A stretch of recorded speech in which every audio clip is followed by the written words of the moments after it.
अस्सलाम वालेकुम। आज की हमारी रेसिपी है पेशावरी नमकीन गोश्त की। अगर आपने सीखना है ऑथेंटिक रेसिपी पठान लोगों से तो स्टे ट्यून्ड। इसके लिए आप सबसे पहले 2 पाउंड यानी कि 1 किलो गोश्त लें। मैंने बेबी गोश्त लिया है और उसको अच्छी तरह से साफ करवाया हुआ है। इसके लिए सबसे पहले हमने गोश्त को एक पैन में चढ़ा दें और इसमें ना आपने तेल डालना है ना नमक, कुछ भी नहीं डालना। आपने गोश्त को उस वक्त तक पकाना है जब तक कि वो अपना पानी ड्राई ना कर ले। इसमें मैंने पानी डाला नहीं, गोश्त ने अपना पानी छोड़ा है।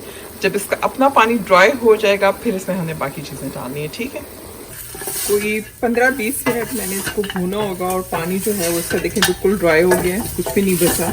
अब मैं इसके अंदर तेल डालने लगी हूँ, रफली कोई आई बॉल ही करती हूँ, हाफ कप के करीब, ठीक है। आधा कप मैंने इसमें तेल डाल दिया है। अब मैं इसमें ये 2 चम्मच 2 टेबल स्पून बिल्कुल भरे हुए लहसुन अदरक तो अभी मैंने फ्रेशली कूटे हैं वो मैं इसमें डालती हूँ।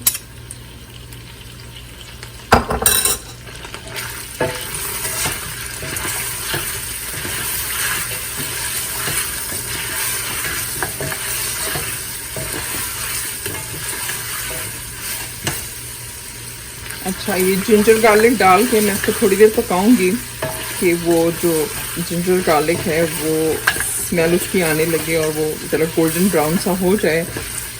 फिर इसको मैं इसमें आधा कप सा पानी डाल के प्रेशर दूंगी। प्रेशर कुकर नहीं है तो आप आधे के बजाय 1 कप पानी डाल दें, हल्की आंच पे पका लें। वरना ये अगर अच्छा मटन हो जैसे ये है, ये बेबी गोट है, मुझे एज यूजुअल जल्दी ही है, वरना इसको आप हल्की आंच पे वैसे भी पकाएं तो नरम हो जाएगा, इतना टाइम नहीं लगाता। तो बट सिंस मेरे पास है एक कुकर है, प्रेशर कुकर, तो ये फटाफट हो जाएगा। लेकिन पहले मैं लहसुन अदरक भून लूँ वरना फिर कच्चा कच्चा सा होगा। तो ये लहसुन अदरक भून लिया है। अब मैं इसमें आधा सा कप, और डिपेंड आपके अपने प्रेशर कुकर पे है कि वो कितना पानी उसमें कम से कम डालना चाहिए, क्योंकि आप बिल्कुल ड्राई प्रेशर कुकर नहीं ऑन कर सकते या करना नहीं चाहिए। सो थोड़ा सा पानी होना चाहिए और फिर जलने का भी डर है। आई थिंक ये काफ़ी है, शायद मैं 1 बूंद और डाल दूँ। और अब मैं इसको प्रेशर देती हूँ, ठीक है। बाकी चीज़ें हम उसमें प्रेशर देने के बाद डालेंगे। मुझसे कोई उस दिन भी किसी उसमें पूछा था कि प्रेशर कुकर आपके पास कौन सा है, तो मैं इसका लिंक जो है वो डिस्क्रिप्शन बॉक्स में डाल दूँगी कि कौन सा वाला है। मैंने जो लिया था तो इसमें 2 थे, 2 का सेट था, एक ये बड़ा है एक छोटा है, और मुझे तो बहुत ही पसंद आया। काफ़ी सालों से मैं इसको यूज़ कर रही हूँ। तो साफ़ करना भी इसको आसान है और कैपेसिटी भी इसकी बड़ी। अगर ज़्यादा चीज़ है तो इसमें पका लो, कम चीज़ है तो दूसरे में बना लो। तो मेरे ख्याल में तो काफ़ी अच्छा ब्रांड है और यहीं का है, मैंने यहीं से लिया है, लाइक पाकिस्तानी नहीं है। लेकिन मैं खैर बाकी इसकी जो इन्फॉर्मेशन है वो मैं डाल दूंगी।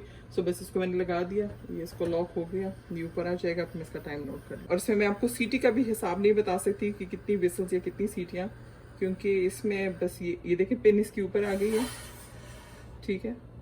अब इसका टाइम शुरू हो गया है, तो मैं फिर बताती हूँ कि मैंने इसको कितने मिनट किया है, क्योंकि डिपेंड ऑन माई मूड। अच्छा, मैंने इसको 7 मिनट का प्रेशर दिया था, प्रेशर इसका बंद हो गया है। अब इसको हम खोल के और बाकी इसका काम करते हैं। ये देखें अभी भी इसमें वो पानी उसी तरह पड़ा हुआ है तकरीबन, और इसको मैंने 7 मिनट एग्जैक्टली, जब वो उसकी जो पिन ऊपर हो गई थी मैंने टाइम नोट किया और फिर 7 मिनट का दिया है। अच्छा, सीजनिंग में मैं इसमें डालने लगी हूँ सबसे पहले नमक।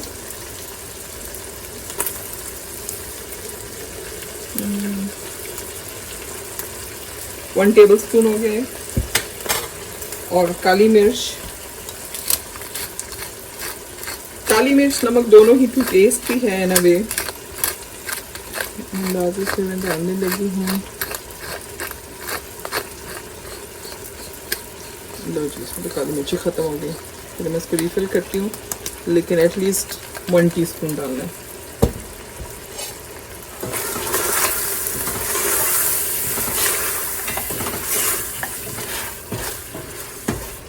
हरी मिर्चें 10-12 जितना आप बर्दाश्त कर सकते हैं।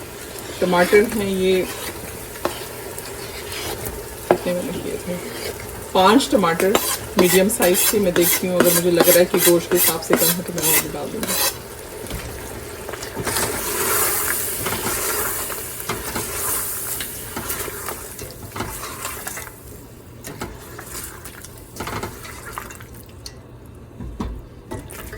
नहीं, मेरे ख्याल में टमाटर अच्छे खासे हैं, ऑलमोस्ट उतनी है जितना कि गोश्त है। तो हमने इसमें डाल दिया है, में हमने डाला था सबसे पहले लहसुन अदरक, और उसके बाद अभी हमने डाला है नमक, काली मिर्च, टमाटर एंड हरी मिर्च। तो वो टमाटर और हरी मिर्च डाल के मैं उसको उस वक्त भून रही हूँ, इतना कि वो जो पानी टमाटरों का है वो ड्राई हो जाए, टमाटर बिल्कुल नरम हो जाए। ठीक है, इसको बिल्कुल हमने ऑलमोस्ट सुखा देना है, अनलेस कि आपको थोड़ा सा इस तरह से पसंद है। तेल अपना छोड़ दें, फिर अगर आपको थोड़ा सा इसमें ग्रेवी चाहिए भी फिर आप पानी डाल सकते हैं, लेकिन इनिशियली अपना तेल छोड़ दें। ये देखिए साइडों पे जो तेल है वो अलग होना शुरू हो गया है।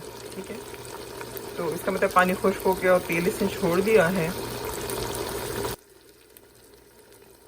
अब इस वक्त आप चाहें तो इसमें अगर आपको थोड़ी सी ग्रेवी चाहिए तो थोड़ा सा पानी डाल सकते हैं, क्योंकि इसके भूनने भाने का काम ख़त्म हो चुका है, बाकी अपनी तरफ से तैयार है। तो इस ईद पे आपने ये वाली रेसिपी ज़रूर ट्राई करनी है, और मुझे ये भी बताएं कि आपके घर में ईद वाले दिन कौन सी डिश है जो कि लाजमी बनती है। ठीक है, कुछ और भी मेरी रेसिपीज़ हैं गोश्त से रिलेटेड, उनका लिंक जो है वो मैं नीचे डिस्क्रिप्शन बॉक्स में डाल दूंगी। मेरे चैनल को सब्सक्राइब कीजिए। Thank you.